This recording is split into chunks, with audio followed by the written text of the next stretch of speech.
All right. So, hello, everyone, and thank you for joining us. This is a webinar about case management. And the plan is to begin looking at some of the basic features that are really important for a community mediation program to have. And then we will move on to some more advanced features. And I know that we have quite a variety of participants today, which is fantastic. Thank you all for joining. Um, and so for some of you, you'll probably be more interested in that beginning foundational stuff. And for the rest of you, you might want to stay on till the end, and that's when we can go a little bit deeper into some of your questions.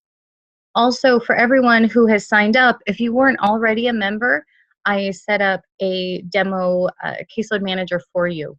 And so you should have already received your username and password. If for some reason you didn't get it, please just reply back to that email I sent this morning, and we'll make sure to get you all set up. Okay. All right, So, Case Manager, it is a online program that was developed by Mediate.com about, almost 10 years ago at this point. And it began in the community mediation field, and that's really what it was initially designed for. Since then, it has started to be adopted by people in a lot of different fields. So in the arbitration world, facilitation, ombuds, international, and it's beginning to be adopted by the special ed field as well, which is fantastic. But my roots are in the community mediation field, so that's still where I like for this program to be.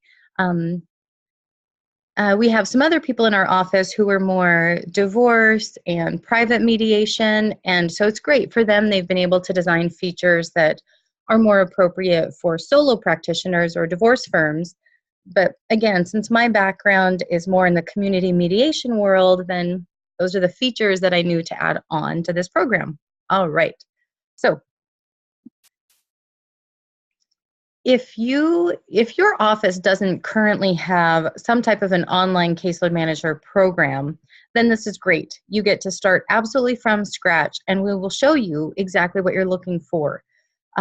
First off, the main thing that you need is a program that's reliable.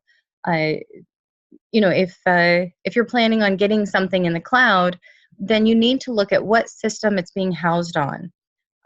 In our office, Jim Malamed, the founder, he decided to go with Amazon Web Servers, so that's AWS, simply because they're the most reliable one out there. I mean, it's Amazon, right? You can always log on to Amazon. And you also want to make sure that your data is constantly being backed up and updated. I will put a little asterisk there because I think we had one ombuds office sign up. So for ombuds offices and for offices working with children or more endangered clientele, we do have an auto-delete option that will auto-delete certain identifying information for certain at-risk participants. But for the rest of us that are just straight community mediation folks, what you want is to know that your data is backed up repeatedly. I was working with a director recently who brought her laptop home, and then when she went to make lunch, her toddler, as toddlers are prone to do, crawled onto her laptop and started to delete information. And so thank goodness she was able to call us right away, and we were able to revert her to the most recent backup so that she didn't lose any data. And that's what's fantastic about having stuff in the cloud, right? We all lose paper files, but if something's backed up in the cloud, then we know that there's some way to get that information back. Okay, moving on. Again, it's a scalable program, and what that means, so I did notice that some of you are from very large offices, and so this is probably more important to you. It means that you can add as many people as you want. The system can grow with you, so you can add as many cases as you want. And then what's fun is you really can design it yourself. So you can add in all of the different fields that you need. And then it's neat because you can customize it, right? So you can add and edit and change all of those fields, but then you can do a little bit more. So you can also assign those fields to certain cases. So imagine, for instance, that you've added all of these fun fields on divorce, custody hearings, children's schedule, right? All of the information that you need to be able to resolve a divorce case. Okay, let's say that you're in a community mediation office that also does foreclosure. Do you want all of your fun new divorce fields to show up in your foreclosure case? No, it would be too distracting. It's confusing. Who needs that? So you can add all of these fields, and then you can also have them show up just for certain cases. I love that feature. There are a couple of these that are my favorites, and that's probably one of them. So yeah, completely customizable program. As you're adding people, you also assign their access, okay? Again, if you're working with at-risk participants, you want to make sure that the new intern you just hired isn't going to be able to get all of their data, right? All right. So again, if you are just at the very beginning stages of looking for an online program, those are some of the key things that you need, okay? Secure, reliable, confidential. All right. Next, you want to make sure it's something that you're comfortable using. So that's why I gave everyone a demo. And again, ask for a demo with whatever product you're using, because you want to get in and make sure it feels comfortable for you. Is it intuitive how you can select fields and add cases? Is it a workflow, or can you design a workflow that's similar to what your office is already doing? Adding a new system like this should feel comfortable, it should be exciting, and it should support what you're already doing. It shouldn't require you to completely change your habits and change your office and everything that's working in your office to adapt to a new system, right? So, so make sure that the way that the Caseload Manager program is designed is supportive for your office, okay? Here are the standard options.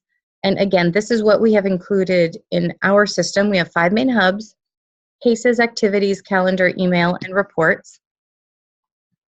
And finally, it is very, very important that whatever system you're looking at has a lot of support options, okay? So for us, we have the initial training, and I think I saw for some of you that signed up for this webinar, we need to actually schedule our next training, so our fine-tuning training. And then you should also have a lot of options as your practice grows. Is there online support? Is there weekend support? Are there multiple options for your office to get the training it needs? Okay. So when we were beginning this program, we did a survey of community mediation programs, and we asked them what are the most common things that they need to manage their cases. All right, and then we designed the case hubs around these things. We'll go look at a live version in a second, and you'll see these. And so I'm hoping that for most of you, this feels familiar. Oh yeah, this is the type of stuff that I need to manage my cases. But of course, every program is unique, right? And so for your office, there will probably be additional fields that you need that the office in the next city doesn't need. So we begin with this as our basic template, and then we kind of hand the reins over to you. And we're assuming that from there, you can add on whatever fields and work groups and departments and stuff that your office wants, all right? So here's our sample case record. And again, everyone is going to look a little different. So as you're looking at this, if you're thinking, well, gosh, we don't really do court-mandated cases, or we don't need to select 2 types of cases, we just select 1. That's fine. You really can design this case record to match what your office is doing. Again, we have some basic structure. So at the upper left here, it will be your basic case information. On the right, these are your notes about how the case is going, what's the status, is it waiting on anything. Bottom left, that's where we will always have our contact information. So it's how you can contact the parties, you can email them directly from here, it's how you assign staff to a case. And now for most offices, it's set up so that mediators cannot see a case or any of the participants within a case until they have been assigned to it. In other words, let's say that you have a brand new mediator and she just completed her training, and Susie mediator signs on to the program. Well, she probably won't see any cases, even if you have 1,000 cases that are going on at the time, because you're not ready to assign her to one, okay? And then when you finally assign her to those details, to a case, then she'll be able to see party information. You'll probably let her see calendar information, but maybe not the notes, right? That might be a little too much for her at this point. And again, for those of you who are just signing on, let me ask you to mute it so that we don't get that background noise. Thanks. All right.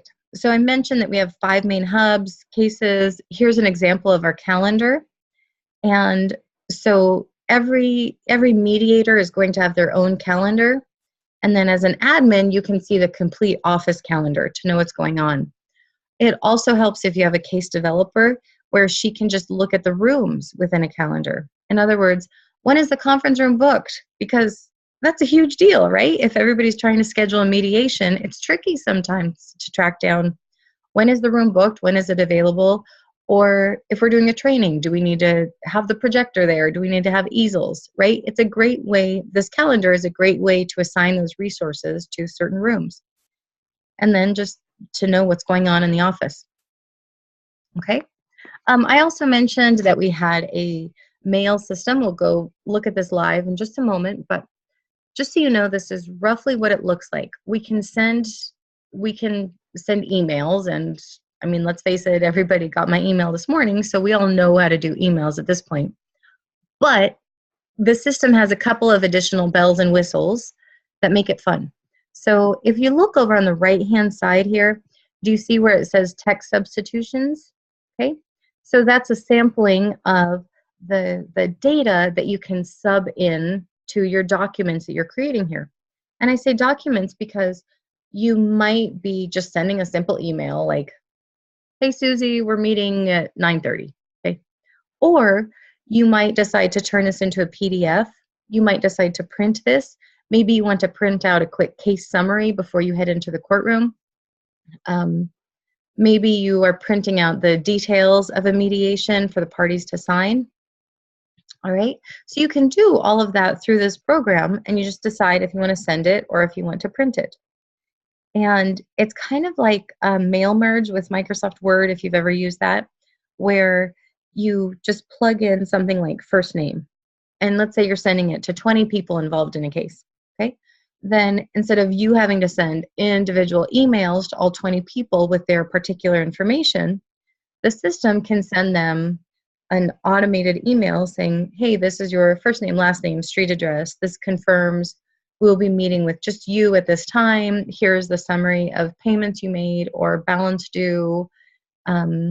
Here's a summary of our history. Maybe it's phone calls to the office or the times that we've met, something like that. Okay, so it's fun because any information you plug into the system, you shouldn't have to retype it, right? You shouldn't even have to copy and paste. Just let the system plug in those details for you. And I know some of you are doing invoicing, so for those of you, this can be really useful. You can invoice by participant. You can show a summary of what they've done. You can include a sliding fee scale and then show them where they come up, okay? And then, of course, you'll have your log of emails sent, and that includes any documents that have been printed, any PDFs that you've created. So it's really useful to say, oh my gosh, did I send them that email? You can just scan here and then say, oh, okay, for that case, I've sent them all 5 confidentiality emails, directions to the office, right? All the stuff that they need. But it gets even more exciting. So let's say that you've created your 5 templates about here are the 5 main things that you need to know before you begin mediating. So yeah, of course you could come in here and manually send those, which is fun. But if you know you're going to be sending people roughly the same information, why not just have the case do it for you, right? So that's what's fun. That's automated emails, and we'll go and look at those online because I think a couple of you who are current members had questions about those, right? Okay, so we'll go look at those in just a second. And then also we have real-time reports. So you have reports that are included with the system where you can filter for certain dates, or you can create your own reports, which is pretty simple. You just filter for the data that you need, and then you export it out to your computer, okay? All right, and then, of course, if you want to link up with other systems, so we've seen this with quite a few states now, New York, Oregon, Nebraska, Illinois, Milwaukee had a few sub-cities, and yeah, So we have quite a few programs that are umbrella programs, and then they've had all of their community mediation programs linked up, which is great because then you can get statewide information or you can get center-specific information, okay? My personal dream, and I've talked to NAFCM about this, is that someday we may be able to get this nationwide. How fun would that be, right? To be able to say, oh my gosh, we, as a community mediation field, we resolved 250,000 cases last year, right? And that's probably lowballing it. And we could say, all right, typically parenting plans take this amount of time, or here's how much we're charging for these, okay? Okay, and so the whole reason that we're doing this, the whole reason that we're trying to automate so many things is because if you're in the mediation world, you're probably not there because you want to do a bunch of data entry, right? You're probably there because you want to help clients. So that's our main goal here, is to automate as many things as possible, make it as streamlined and easy and simple as possible so you can get back out there and help your clients to be happy. Okay, so let's go peek at a demo. Let me get my face out of the way here. And again, as I'm going through the demo, if you have any questions, please unmute yourself and let me know, or just jump in and chat. Okay, great. So now we are looking at the demo version. Again, it has the 5 main hubs we talked about earlier. We have your calendar here in the upper left, your activities in the upper right. You have your cases in the bottom down here. And then in the upper right, this is your mail center and your reports, okay? So everything that you need is on one page, which I like, because then it just makes it simple, right? You log in, you have one screen, and you know what to do. And we also have, of course, the settings and edit fields. So settings is obviously where you would assign your settings for all of these different things. And then edit is after you've entered information, here's where you can come back and edit it, okay? So typically what people do when they first get started is I ask them to take about an hour or two and just go through here and make the system your own. For instance, we have the system pre-populated with stuff that we hope will be pretty common, but it's not going to be true for everyone, right? So you want to come through here and let's say, I don't know. Let's say that your office doesn't do coaching, okay? So it's pretty simple. If you want to make the system your own, just click on it and delete whatever doesn't apply to you, okay? So you could just hit delete right there, or change it to what you do, right? Do you do management training? Or perhaps you do sort of justice, or you do foreclosure, right? And then you just assign a pay rate if there is one, okay? So it's pretty simple, as I'm hoping you see, to customize the system and make it your own. And then you can see that there are pay rates on here, and we have 3 default ways. And let's be honest, billing is pretty complicated, right? Everyone has their own way of doing things, their own sliding fee scale, their own things that they charge for, things they don't charge for. So this is just the default, but then there are lots of little tweaks that you can make to try to make the system work with how your office does billing. But the 3 defaults that we have are you can charge by case, by hour, or by session. So what that means is, let's say I have an arbitration case, and regardless of how much time I spend on it or how little time, how many calendar sessions I set up, it's just going to be a flat $4,000, okay? But then there are other things that I want to charge per hour. So then the system will automatically notice every time another hour ticks by. So typically what that would be a mediation session or an arbitration or construction session. It will just start to invoice. It will create an invoice starting at $400 an hour. You can also set this up per session, okay? So if I don't know, let's say you're meeting with clients and you say, hey, every time we meet, it'll be a couple $100. And we might be able to make it for a couple of hours, or you might say this is too much and check out after half an hour. Regardless, it will be $200 every time we meet, okay? Did somebody have a question? Nope. Okay, I'll keep going. All right, so I mentioned that that's how you begin to customize it, okay? By setting up your own, by coming through these fields and editing them to match how your office works, okay? So after people have done that, after they've gone through the settings menu and customized it, then it's fun because then you can start adding in your cases, all right? So let's go through adding a case. So I'm dropping down here to the bottom right, okay, where it says, ta-da, add new case. So I've set up work groups in mine, and let's say this is going to be a restorative justice case. So then I'll click restorative justice, and what's fun about that is that I know the fields that would show up in all of these other ones, like straight community cases or construction or foreclosure, that I can get those fields out of here, right? I can hopefully just see fields in here that might apply to restorative justice. So what that means is every type of case is going to look a little different, you know, because it's going to have fields that are specific for those. All right. So I just want to add in some basic information right now. We'll say it's a teen truancy case. I'm going to take some basic notes on it. Let's say the school called and student has missed 2 weeks of school. Okay? So we need to do something about this. All right, so now I'm going to call this an active mediation. I can figure out what type it is. All right, we'll say, I don't know, for now I'll call it a family case. And it's not court mandated at this point, okay? So as I'm going through, you can see there's some basic information I can add if I want to. All right, so I'll add the case. And then that's kind of like your intake. And then let's say I want to go back into it and start actually working the case. So next, I might want to upload documents. See right there, ta-da, upload documents.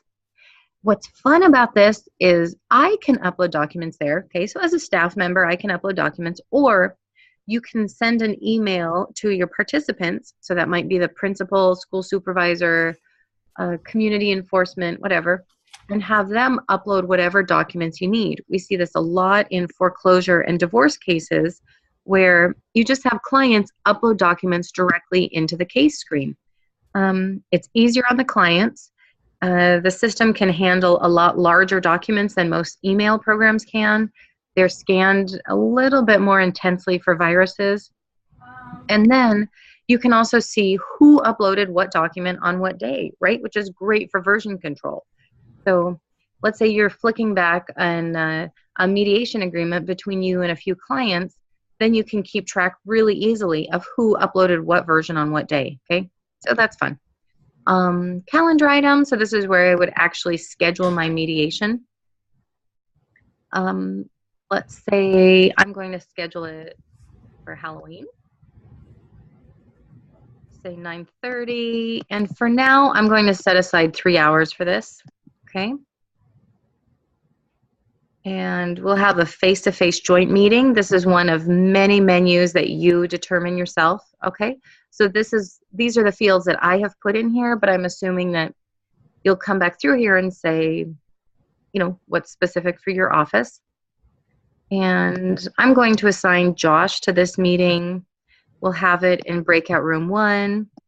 And the purpose of this meeting is to meet with everyone and determine a plan going forward. Okay, 1 second, I'm reading a chat here. Oh, good question. So they're asking what types of files can be uploaded, and the answer is just about anything. We draw the line when we see executable files, right? Because there's a chance that those could hold a virus, but we can typically upload most email messages, documents, PDFs, PowerPoints, spreadsheets, video files, trying to think of any other common ones. So the answer is a lot. Just about every file you can think of, the system can handle. Okay. Oh, sorry, more questions. And JPEGs, yeah. It can handle pictures as well. So thank you. All right, so let's say that I've set up my meeting, okay? And so now I told you that we have these fun automated emails. So now I want to send my case opening email, which is going to send them an email that says, hey, welcome to mediation. Hey, here's what you're required to bring. And another one that will verify you have all of the necessary documents you need, okay? So I know that those emails are automatically going to be going out over the next couple of days. And it's great because I don't have to do anything. Okay, so these 2 emails will automatically go out. Welcome to mediation and what you're required to bring. But then this one that says verify all participants have received blah, blah, blah.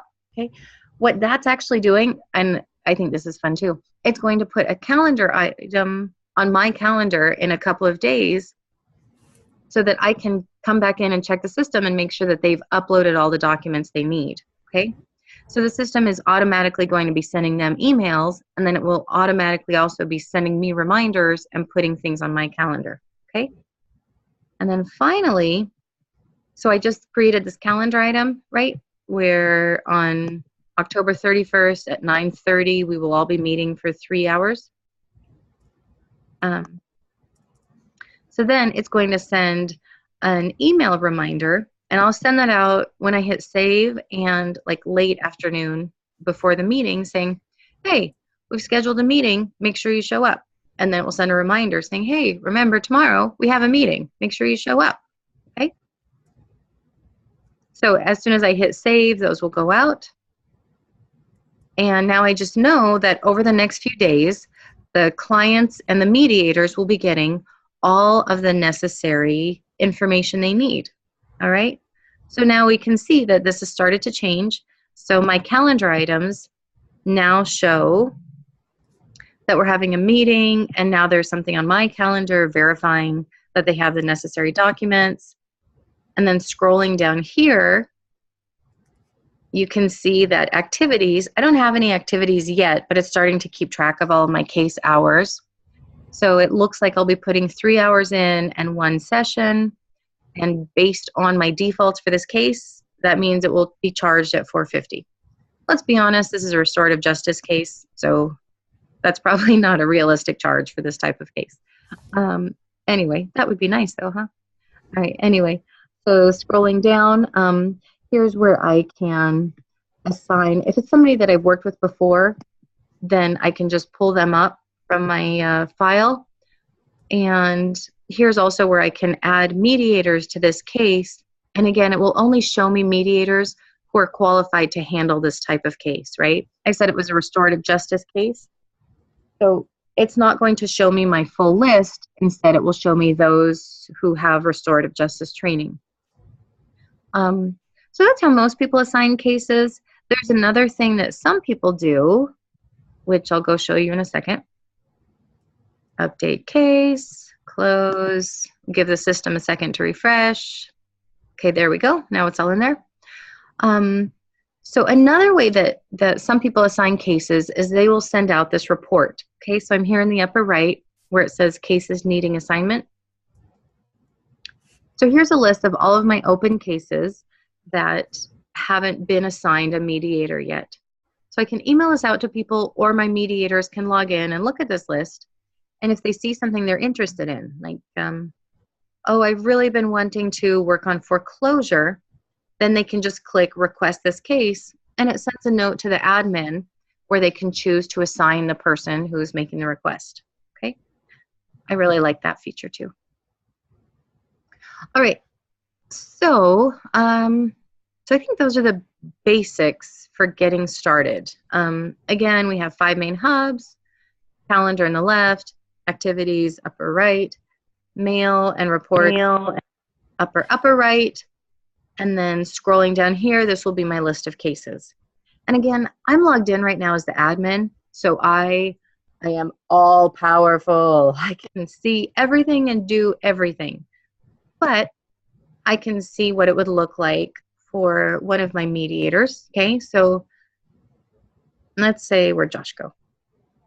If Josh were to log in, then the screen changes and he only sees what's on his calendar, what activities he's been involved in, and what cases he has. Okay, so the screen's different for him.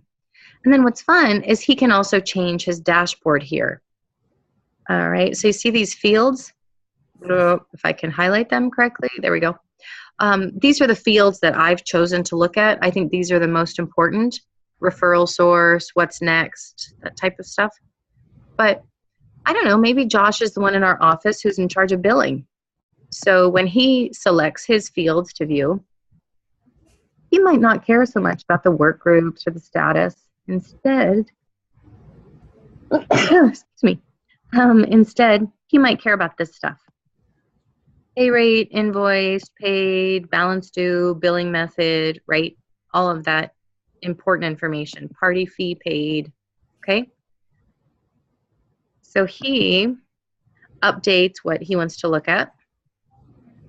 Screen updates, da-da-da-da, okay?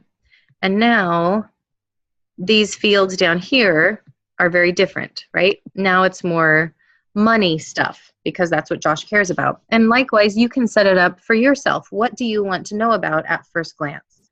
And then to get more information, of course, you can always click on a case and get all of the details that you need, okay? Oh, and let me mention, so for those of you who are just beginning with the demo model, when you log in, you'll probably only see about this many fields in the first section, okay? All of these fields down here are fields that I've added. And again, it's really simple to add in a new field. Let's go ahead and do one now. I'll walk through that to give you a quick example. I'm going to add it over here on the right-hand side. We don't have too much over there, and that side looks lonely. Okay, close, close, here we go. So I want to add in a new case field that I've custom created, meaning I'll drop down here and click, ta-da, custom case fields, meaning it will show up in the case. If I were to click party fields, it would show up in the party record. A staff field shows up in the staff record, calendar, you guys get it. Okay. So I'm clicking case field because I want it to show up in the case. And so here are all the ones that I've created, right? History of domestic violence, is it a high conflict case, original contract reviewed, blah, blah, blah. Okay, let's look down here. Oh gosh, what's another one we should add? All right, let's say restorative justice, I don't know, restorative justice field, okay? And here are my choices of, restorative justice is like the question, and here's how I want to respond to that question, okay? So let's say it's a restorative justice mandated, okay? So somebody, a principal or someone is mandating this case to show up. So then what I probably want to do is be able to check a box. All right. And I want this to show up on the right-hand side of my screen. So now I'm going to hit continue, and I'll look on the next screen where it says, hey, Claire, you told me that there were 3 choices. What are those? So I'll say no. Let's put that as the default. Yes. And unknown. Okay, so that's it. That's all that it takes to add in a new field. I hit continue, close out this screen. Okay, so let's peek back at a case. Okay, and we can see there's my fun new field, restorative justice mandated. Okay, so I can hit no as, or I could hit, in this case, we'd say unknown. All right. So you have lots of different options for what types of fields you want to add. They can be date fields like this guy. They can be drop-down fields, like that one. You can have text boxes, which are fun because those keep growing and growing and growing with you. Or, these are new. So for those of you who've worked in the system for a while, you might not have seen these. So these are fun. This is a matrix, okay? So what I like about this is if you need to track who has submitted what, this is a great way to say, all right, everyone has submitted their agreement to mediate, but only party 2 has submitted the signed agreement, right? Isn't that fun? And then, of course, you can run a report and print that information out if you need to, all right? Update and close. All right. Oh, I want to peek at chat. Sorry, we had another question coming. Oh, there it is. Okay, so somebody else is wondering about exporting information.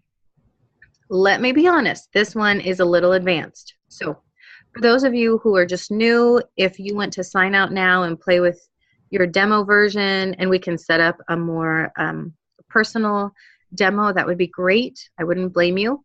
But for those of you who are more familiar with the system and you want to look at how to export information, let's do that now, okay? And again, any other questions you have, please jump in, or you are welcome to send me one on the chat feature. So let's say that you want to export case information, okay? I'm logged in right now as Josh. So let's say that Josh wants to look at money stuff, okay? So Josh might want to just filter for, let's say, his open cases. Okay, he could filter for a date range. He could filter for cases within certain days of a deadline. Right, he's got lots of filtering options. Way to go, Josh. Okay, so I've filtered, so I'm only going to be looking at open cases.